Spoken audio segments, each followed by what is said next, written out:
ఒక బౌల్‌లోకి 2 టీ గ్లాసుల కందిపప్పు తీసుకొని శుభ్రంగా 2, 3 సార్లు వాష్ చేసుకొని తగినన్ని నీళ్లు పోసి 2 అవర్స్ నానబెట్టుకోవాలి. 7, 8 చింతకాయలు వాష్ చేసి ఒక గిన్నెలోకి తీసుకొని కొన్ని నీళ్లు పోసి ఉడికించుకొని చల్లారపెట్టుకోండి.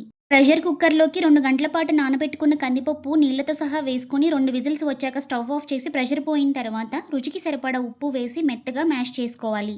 తరువాత ఒక సెపరేట్ గిన్నె స్టవ్ మీద ఉంచి కొద్దిగా నీళ్లు పోసుకొని మ్యాష్ చేసిన కందిపప్పు వేసి కొద్దిగా పసుపు, కారం, పొడవుగా కట్ చేసిన ఒక ఉల్లిపాయ, 5, 6 పచ్చిమిర్చి చీలికలు వేసి ఉడికించుకున్న చింతకాయల గుజ్జును వడకట్టుకుంటూ వేసుకొని పప్పుచారు కన్సిస్టెన్సీకి నీళ్లు పోసుకుని తరిగిన కొత్తిమీర, లేతగా ఉన్న కరివేపాకు 2 రెమ్మల కాడలతో సహా వేసుకుని మీడియం ఫ్లేమ్ లో ఒక 20 నిమిషాల పాటు మరిగించుకుని పక్కన పెట్టుకోండి. తాలింపు కోసం ఒక చిన్న కడాయిలోకి ఆయిల్ వేసి కొద్దిగా మెంతులు, 5, 6 దంచిన వెల్లుల్లి, జీలకర్ర, ఆవాలు, ఎండుమిర్చి, కరివేపాకు, ఇంగువ వేసి తాలింపును బాగా వేయించుకుని పప్పుచారులో కలిపి వెంటనే 1 నిమిషం పాటు మూత పెట్టి ఉంచండి. చింతకాయలతో పప్పుచారు సర్వ్ చేసుకోవడానికి రెడీ.